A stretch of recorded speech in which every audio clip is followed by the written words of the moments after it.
Programme مقابل میں خوش آمدید. میں ہوں ربیہ احسن اور میرے ساتھ موجود ہیں عامر متین. اور آج کے پروگرام میں جو ٹاپکس ہم شامل کریں گے اس میں سب سے پہلے غزہ جنگ کے خاتمے کے لیے ٹرمپ کا 20 نکاتی امن منصوبہ, تمام عرب اور مسلم ممالک اور اسرائیل کے دستخط, حماس کو صرف 3 دن کی ڈیڈ لائن, اگر حماس نے معاہدہ نہ مانا تو اسرائیل کی پشت پناہی کریں گے, ٹرمپ کی دھمکی, پاکستان کی طرف سے ملا جلا رد عمل, دفتر خارجہ نے منصوبے کا خیر مقدم کیا مگر صرف 1967 کی سرحدوں پر مبنی فلسطین کو تسلیم کرنے کا اعلان, اسحاق ڈار نے کہا پاکستان کو امید ہے جلد دوسرے ممالک کے ساتھ فلسطین فوج بھیجے گا, سیاسی رہنماؤں کی قوم کو اعتماد میں لیے بغیر فیصلے پر تنقید.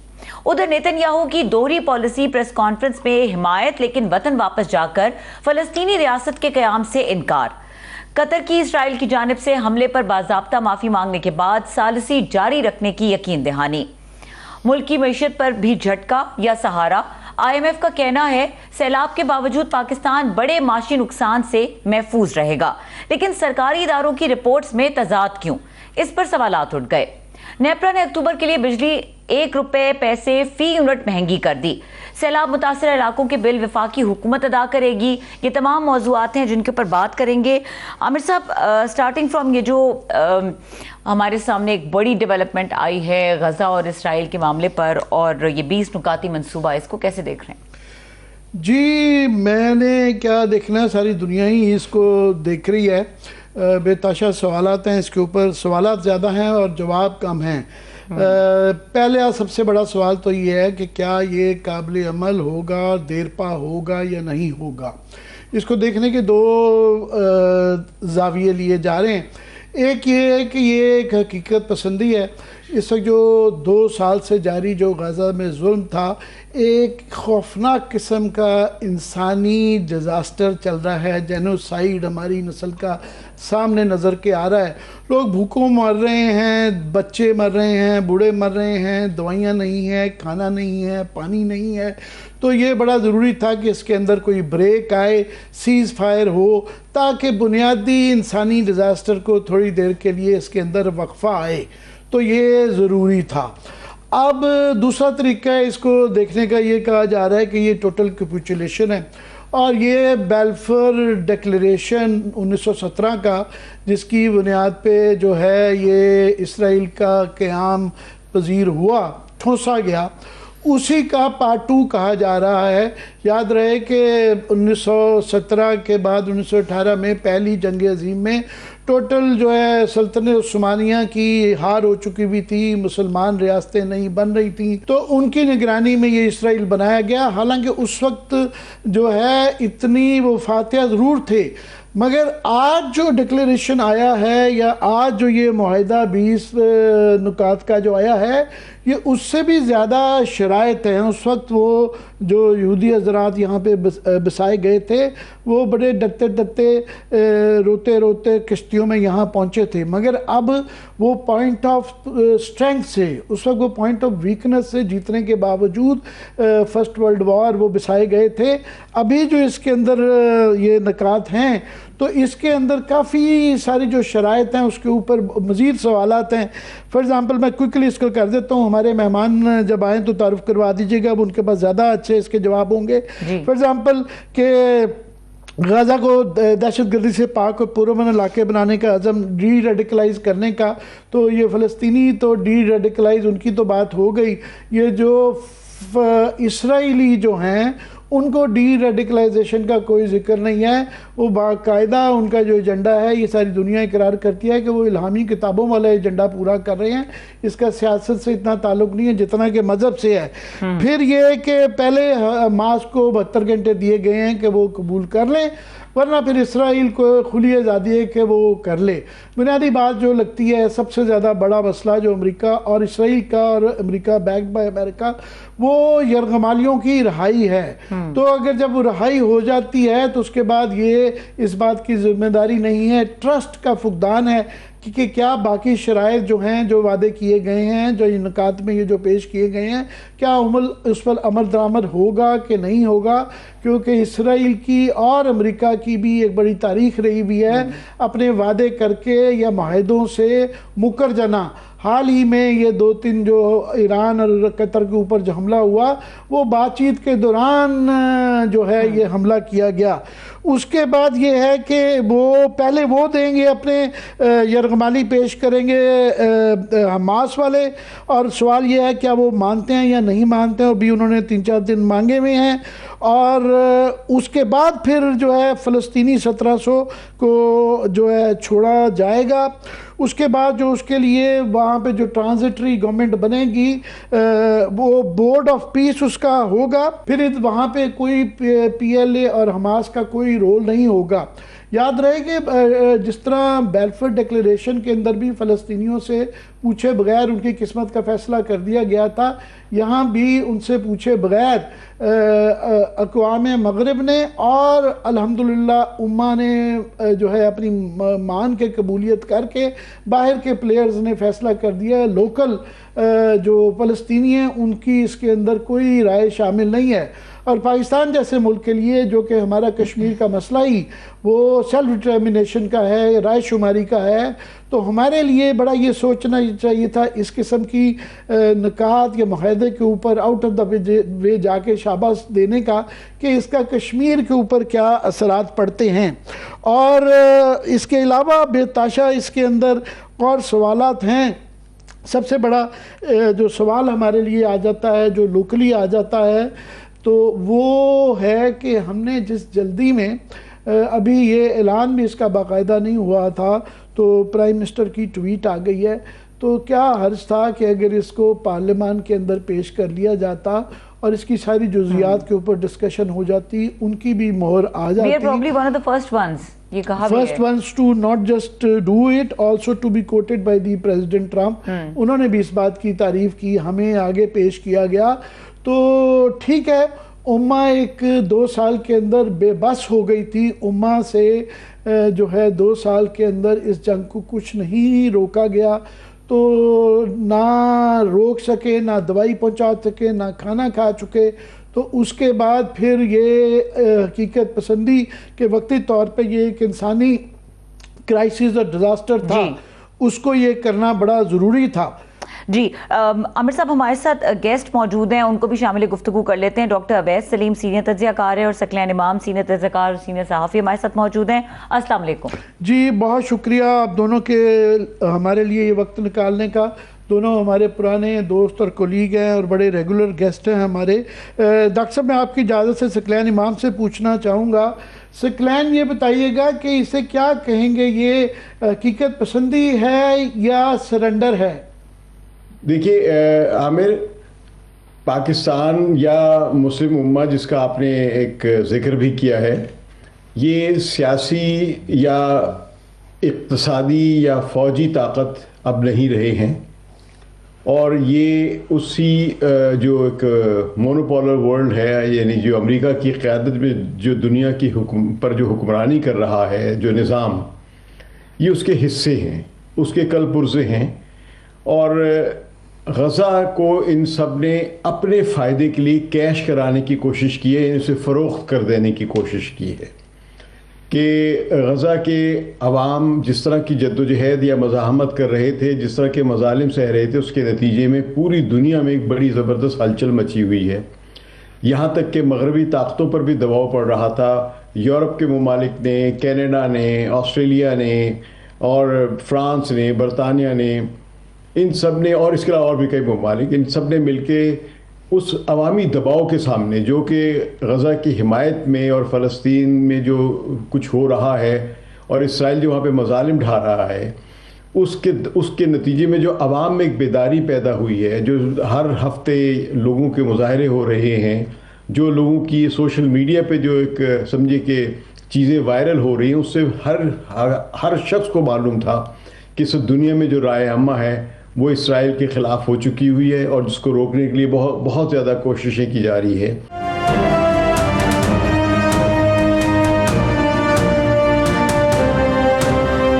ڈاکٹر صاحب یہ بھی ایک بہت انسانی پہلو تھا کہ 2 سال سے جس طرح کا وہاں صورتحال تھی اور پوری دنیا